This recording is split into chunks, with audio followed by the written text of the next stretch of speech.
ಕಾನೂನು ಜಾಗೃತಿ ವೇದಿಕೆಗೆ ಸ್ವಾಗತ.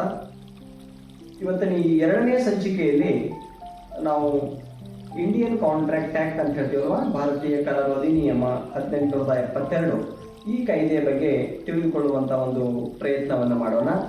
ಇವತ್ತಿನ ಈ ಸಂಚಿಕೆಯಲ್ಲಿ ನಾವು ಇಂಡಿಯನ್ ಕಾಂಟ್ರಾಕ್ಟ್ ಆಕ್ಟ್ನಲ್ಲಿ ಅಗ್ರಿಮೆಂಟ್ ಅಂದರೆ ಏನು ಮತ್ತು ಅಗ್ರಿಮೆಂಟಲ್ಲಿ ಎಷ್ಟು ವಿಧಗಳಿವೆ ಅನ್ನುವಂತಹ ಒಂದು ವಿಷಯವನ್ನು ತಿಳಿಸ್ಕೊಡುವಂಥ ಒಂದು ಪ್ರಯತ್ನವನ್ನು ಮಾಡ್ತಾ ಇದ್ದೀವಿ.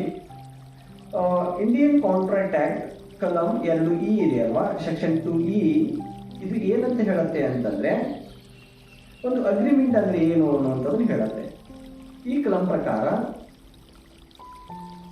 Every promise and every set of promises farming the consideration for each other is an agreement ಅಂತ ಹೇಳುತ್ತೆ. ಅಂದ್ರೆ ಅಗ್ರಿಮೆಂಟ್ ಅಂತಂದ್ರೆ ಒಂದು ವಾಗ್ವಾದ ಆಗಿರ್ಬೋದು, ಒಂದು ಭಾಷೆ ಆಗಿರ್ಬೋದು, ಪ್ರಾಮಿಸ್ ಆಗಿರ್ಬೋದು. ಏನು ಹೇಳ್ತಾರೆ, ಉದಾಹರಣೆಗೆ ನಾನು ನನ್ನ ಒಂದು ಮೊಬೈಲನ್ನು ನಿಮಗೆ ಮಾರಾಟ ಮಾಡ್ತೀನಿ ಅಂತ ಹೇಳ್ತೀನಿ. ನೀವು ಅದನ್ನ ಆಯ್ತು ನಾನು ತಗೊಳ್ತೀನಿ ಅಂತ ಹೇಳಿದಾದಲ್ಲಿ ಇಲ್ಲಿ ಏನಾಯಿತು ಅಂತಂದ್ರೆ ನಾನು ನನ್ನ ಮೊಬೈಲನ್ನು ನಿಮಗೆ ಮಾರಾಟ ಮಾಡ್ತೀನಿ ಅನ್ನೋವಂಥದ್ದು ನನ್ನ ಪ್ರಾಮಿಸ್ ಆಯಿತು. ಆ ಪ್ರಾಮಿಸ್ಗೆ ನೀವು ತಗೊಳ್ತೀನಿ ಅನ್ನೋವಂಥದ್ದು ಏನೋ ಒಂದು ದುಡ್ಡು ಕೊಡ್ತಿರೋದು, ಅದು ಕನ್ಸಿಡರೇಷನ್ ಆಯಿತು. ಸೊ ಈ ಪ್ರಾಮಿಸ್ ಮತ್ತು ನೀವು ತಗೊಂಡ್ಕೊಳ್ಳುವಂಥದ್ದು proposal, acceptance, forming part of ಅದೇನೋ forming consideration for each other becomes a contract. ಮುಂದಿನ ಭಾಗದಲ್ಲಿ ಅದನ್ನು ಓದ್ತೀವಿ. ಇವು ತಿಳ್ಕೊಳ್ಳುವಂಥದ್ದು ಪ್ರಾಮಿಸ್ ಈಸ್ ಅನ್ ಅಗ್ರಿಮೆಂಟ್, ಅದು ಕನ್ಸಿಡರೇಷನ್ ಆಗಿದೆ. ಎಲ್ಲ ಪ್ರಾಮಿಸ್ಗಳು ಆಗೋದಿಲ್ಲ. ಪ್ರಾಮಿಸ್ಗೆ ಯಾವುದು ಕನ್ಸಿಡರೇಷನ್ ಇರುತ್ತೆ ಅಂತಹ ಪ್ರಾಮಿಸು ಅಗ್ರಿಮೆಂಟ್ ಆಗುತ್ತೆ. ಸೊ ಈ ಅಗ್ರಿಮೆಂಟ್ಗಳನ್ನು ಕಾನೂನು 3 ರೀತಿಯಾಗಿ ವಿಂಗಡಣೆ ಮಾಡುತ್ತೆ. ಒಂದನೇದು ವ್ಯಾಲಿಡ್ ಅಗ್ರಿಮೆಂಟ್, ಎರಡನೇದು ವೈಡ್ ಅಗ್ರಿಮೆಂಟ್, ಮೂರನೇದು ವೈಡೇಬಲ್ ಅಗ್ರಿಮೆಂಟ್. ಹಾಗಾದ್ರೆ ಏನು ವ್ಯತ್ಯಾಸ ಆಗುತ್ತೆ ಈ 3 ರೀತಿಯ ಅಗ್ರಿಮೆಂಟ್ಗಳಲ್ಲಿ ಅನ್ನುವಂಥದ್ದಾದ್ರೆ, ವ್ಯಾಲಿಡ್ ಅಗ್ರಿಮೆಂಟ್ ಅನ್ನುವಂಥದ್ದನ್ನು ಸೆಕ್ಷನ್ 2H ಡಿಫೈನ್ ಮಾಡ್ತಾರೆ. ಅದು ಏನು ಹೇಳುತ್ತೆ ಅಂತಂದ್ರೆ agreement enforceable by law is a contract ಅಂತ ಹೇಳುತ್ತೆ. ಅಂದ್ರೆ ಈ ಸೆಕ್ಷನ್ 2H ಪ್ರಕಾರ ವ್ಯಾಲಿಡ್ ಅಗ್ರಿಮೆಂಟ್ ಆಗಬೇಕಾದ್ರೆ ಆ ಅಗ್ರಿಮೆಂಟ್ ಕಾನೂನಿನಲ್ಲಿ ಅದನ್ನು ಎನ್ಫೋರ್ಸ್ ಮಾಡಲಿಕ್ಕೆ ಅವಕಾಶಗಳಿದ್ರೆ ಮಾತ್ರ ಅಂತ ಅಗ್ರಿಮೆಂಟ್ಗಳು ವ್ಯಾಲಿಡ್ ಆಗ್ತವೆ, ಅವು ಕಾಂಟ್ರಾಕ್ಟ್ ಆಗಿ ಕನ್ವರ್ಟ್ ಆಗುತ್ತೆ. ನೋಡಿ, ಒಂದು ಅಗ್ರಿಮೆಂಟು ಕಾಂಟ್ರಾಕ್ಟ್ ಆಗಿ ಕನ್ವರ್ಟ್ ಆಗಬೇಕಾದ್ರೆ ಒಂದು ಟೆಸ್ಟ್ ಅನ್ನು ಪಾಸ್ ಮಾಡಬೇಕಾಗತ್ತೆ. ಏನು? Enforceable by law. If it is enforceable by law, then it becomes a valid agreement and becomes a contract. ಹಾಗಾದ್ರೆ ವೈಡ್ ಅಂದ್ರೆ 2G ಅಲ್ಲಿ ಡಿಫೈನ್ ಮಾಡ್ತಾರೆ. an agreement not enforceable by law is said to be a wide agreement ಅಂತ ಹೇಳುತ್ತೆ. ಅಂದ್ರೆ ಒಂದು agreement ಇದೆ ಅಲ್ವಾ, ನಾವು ಮೊದಲನೇ ನೋಡಿದ್ದೇವೆ enforceable by law becomes a contract. If it is not enforceable by law then becomes it is a void agreement ಅಂತ ಹೇಳ್ತಾರೆ. It is not an contract. An agreement which is not passing the test of enforceable by law becomes a wide agreement. ಅದು ಎನ್ಫೋರ್ಸೇಬಲ್ by ಲಾ ಇರುತ್ತೆ, ಹಾಗಾಗಿ valid ಆಗುತ್ತೆ. ಇದು not enforceable by ಲಾ ಆಗಿರುತ್ತದೆ, ಹೀಗಾಗಿ wide agreement ಆಗುತ್ತೆ.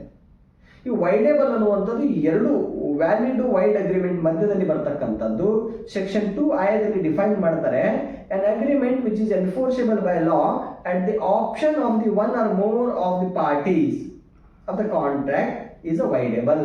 ಅಂದ್ರೆ ಇದು ಹೇಗಿರುತ್ತೆ ಅಂತಂದ್ರೆ, ಆ ಪಾರ್ಟಿ ಯಾರು ನೊಂದಿರ್ತಾರಲ್ಲ ಅವರು ಅದನ್ನು ಚಾಲೆಂಜ್ ಮಾಡಿ ನ್ಯಾಯಾಲಯದಲ್ಲಿ ಇದು ವೈಡೇಬಲ್ ಅನ್ನುವಂಥದ್ದನ್ನ ಡಿಕ್ಲೇರ್ ಮಾಡ್ಕೊಳ್ಳುವವರೆಗೂ ವ್ಯಾಲಿಡ್ ಆಗಿ ಉಳಿಯುತ್ತೆ.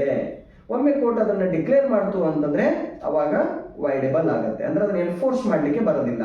ಒಂದು ಉದಾಹರಣೆಯನ್ನು ತಗೊಳ್ಳಿ ಹೇಳೋದಾದ್ರೆ, ಮೊದಲನೇದರಲ್ಲಿ ನಾನು ನನ್ನ ಮೊಬೈಲ್ ಅನ್ನ 5,000 ರೂಪಾಯಿಗೆ ಮಾರಾಟ ಮಾಡ್ತೀನಿ ಅಂತ ಹೇಳಿದೆ, ಅವನು 5,000 ರೂಪಾಯಿ ತಗೋತೀನಿ ಅಂತ ಹೇಳಿದ, ಅಥವಾ 4,000 ರೂಪಾಯಿ ನಾನು ಒಪ್ಪಿಕೊಂಡು 4,000 ರೂಪಾಯಿಗೆ 5 ಕೊಟ್ಟು ಬಿಡ್ತೀನಿ ಅಂತಂದ್ರೆ ಅಲ್ಲಿ ಏನಾಗುತ್ತೆ ಅಂದ್ರೆ ಪ್ರಾಮಿಸ್ ಆಯ್ತು, ಕನ್ಸಿಡರೇಷನ್ ಆಯ್ತು, ಎನ್ಫೋರ್ಸೇಬಲ್ ಬೈ ಲಾ ಆಯ್ತು, ವ್ಯಾಲಿಡ್ ಕಾಂಟ್ರಾಕ್ಟ್ ಆಗುತ್ತೆ.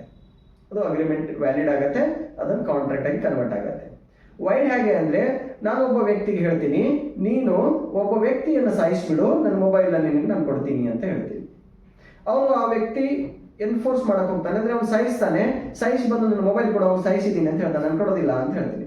ಅವಾಗ ಕೋರ್ಟಲ್ಲಿ ಹೋಗಿ ಅದನ್ನ ಎನ್ಫೋರ್ಸ್ ಮಾಡಕ್ ಬರೋದಿಲ್ಲ. ಯಾಕೆ ಎನ್ಫೋರ್ಸ್ ಮಾಡಕ್ ಬರೋದಿಲ್ಲ ಅಂದ್ರೆ ಅದ್ರ ಕನ್ಸಿಡರೇಷನ್ ಅಬ್ಜೆಕ್ಟು ಇಲ್ಲಿಗಲ್ ಇದೆ, ಅನ್ಲಾಫುಲ್ ಇದೆ, ಹೀಗಾಗಿ ಅದನ್ನ ಎನ್ಫೋರ್ಸ್ ಮಾಡಕ್ ಬರೋದಿಲ್ಲ.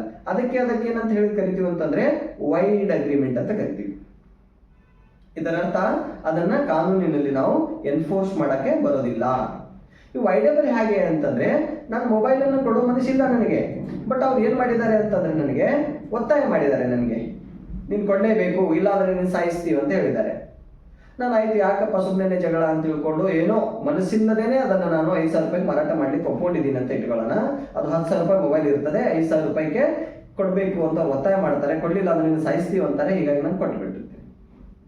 ಅದು ಏನಾಗತ್ತೆ, ನಾನು ಅದನ್ನ ನ್ಯಾಯಾಲಯದಲ್ಲಿ ಪ್ರಶ್ನೆ ಮಾಡದೆ ಹೋದ್ರೆ ವೈಡೇಬಲ್ ಇರುವಂತದ್ದು ವ್ಯಾಲಿಡ್ ಆಗೇನೆ ಉಳಿದಿರುತ್ತೆ. ಒಂದು ವೇಳೆ ನ್ಯಾಯಾಲಯದಲ್ಲಿ ನಾನು ಹೋಗಿ ಅದನ್ನ ಪ್ರಶ್ನೆಯನ್ನ ಮಾಡಿ ಕಾನೂನು ಪ್ರಕಾರ ನನಗೆ ಕನ್ಸೆಂಟ್ ಇರಲಿಲ್ಲ, ನನ್ನ ಸಮ್ಮತಿ ಇರಲಿಲ್ಲ, ನಾನು ಮುಕ್ತ ಮನಸ್ಸಿಂದ ಇದನ್ನು ಕೊಟ್ಟಿಲ್ಲ ಅನ್ನುವಂಥದ್ದನ್ನು ಸಾಬೀತು ಮಾಡಿದಾಗ voidable at the option of party aggrieved. ನಾನು ಅಗ್ರೀವ್ಡ್ ಆಗಿದ್ದಿಲ್ಲ, ನಾನು ಕೊಡೋದಿಲ್ಲ, ಒತ್ತಾಯ ಇರೋದ್ರಿಂದ ನಾನು ಕೊಟ್ಟಿದ್ದೆ, ನಾನು ವಾಪಸ್ ಕೊಡಿ ಅಂತಂದ್ರೆ ನನಗೆ ಅದನ್ನು ವಾಪಸ್ ಕೊಡಿಸ್ತಾರೆ ಅನ್ನುವಂಥದ್ದು. ಸೊ ಇವತ್ತು ನಾವು ತಿಳ್ಕೊಳ್ಳುವಂಥದ್ದು ಏನೇನು ವಿಷಯಗಳು ಅಂತಂದ್ರೆ, ಒಂದು ಕಾಂಟ್ರಾಕ್ಟ್ ಆಕ್ಟ್ ನಲ್ಲಿ ಅಗ್ರಿಮೆಂಟ್ ಅನ್ನುವಂಥದ್ದು ಒಂದು ಪ್ರಾಮಿಸ್ ಆಗುತ್ತೆ, ಅದಕ್ಕೆ ಕನ್ಸಿಡರೇಷನ್ ಇರಬೇಕು ಅಂತ ಹೇಳಿದೇವಿ. ಈ ಪ್ರಾಮಿಸ್ ಮುಂದೆ ಅಗ್ರಿಮೆಂಟ್ ಆಗಿ ಕಾಂಟ್ರಾಕ್ಟ್ ಆಗಬೇಕು ಅಂತಂದ್ರೆ ಆ ಅಗ್ರಿಮೆಂಟ್ ನಲ್ಲಿ 3 ವಿಧ ಇದೆ ಅಂತ ಹೇಳಿದೇವಿ: ವ್ಯಾಲಿಡ್, ವೈಡ್, ವೈಡೇಬಲ್ ಅಂತ ಹೇಳಿ. ಆ 3 ವ್ಯತ್ಯಾಸಗಳನ್ನು ಕೂಡ ನಾವು ತಿಳ್ಕೊಂಡಿವಿ. ಸೊ ಇಲ್ಲಿ ಎಲ್ಲಿ ಬರ್ತದೆ ಅಂತಂದ್ರೆ, ಒಂದು ಮನೆ ಮಾರಾಟ ಮಾಡಿದ್ದಾಗಿರ್ಬೋದು, ಒಂದು ಮನೆ ಪರ್ಚೇಸ್ ಮಾಡಿದ್ದಾಗಿರ್ಬೋದು, ಇಂಥ ಸಂದರ್ಭಗಳಲ್ಲಿ ಇವತ್ತು ಕಾಂಟ್ರಾಕ್ಟ್ ಆಕ್ಟ್ ನಮಗೆ ಅರಿವು ಬೇಕಾಗತ್ತೆ ಅನ್ನುವಂಥ ಮಾತನ್ನು ಹೇಳ್ತಾ ಇವತ್ತಿನ ಈ ಸಂಚಿಕೆಯಲ್ಲಿ ಇಷ್ಟು ವಿಷಯವನ್ನು ತಿಳ್ಕೊಂಡಿವಿ. ಈ ಮುಂದೆ ಬರ್ತಕ್ಕಂತಹ ಸಂಚಿಕೆಯಲ್ಲಿ ನಾವು ಈ ಕಾಂಟ್ರಾಕ್ಟ್ ಅಂದ್ರೆ ಏನು, ಕಾಂಟ್ರಾಕ್ಟ್ ನಲ್ಲಿ ಎಷ್ಟು ವಿಧಗಳಿವೆ ಅನ್ನುವಂಥದ್ದನ್ನ ತಿಳಿಸ್ಕೊಡುವಂತ ಒಂದು ಪ್ರಯತ್ನ ಮಾಡ್ತೀವಿ. ತಾವು ಈ ಯೂಟ್ಯೂಬ್ ಚಾನಲ್ ಅನ್ನ ಸಬ್ಸ್ಕ್ರೈಬ್ ಮಾಡಿ, ಈ ವಿಡಿಯೋ ತಮಗೆ ಲೈಕ್ ಆಗಿದ್ರೆ ತಮ್ಮ ಸಂಬಂಧಿಕರು ಮತ್ತು ಸ್ನೇಹಿತರಿಗೆ ಶೇರ್ ಮಾಡಿ. ಆ ಮೂಲಕ ಕಾನೂನಿನ ಒಂದು ಅರಿವನ್ನು ಮೂಡಿಸುವಲ್ಲಿ ತಮ್ಮೆಲ್ಲರ ಸಹಕಾರ ನಮಗೆ ಅನಿವಾರ್ಯ ಅನ್ನುವಂಥ ಮಾತನ್ನು ಹೇಳ್ತಾ ಇವತ್ತಿನ ಈ ಸಂಚಿಕೆಗೆ ಇಲ್ಲಿಗೆ ವಿರಾಮ ಇಡೋಣ. ವಂದನೆಗಳು.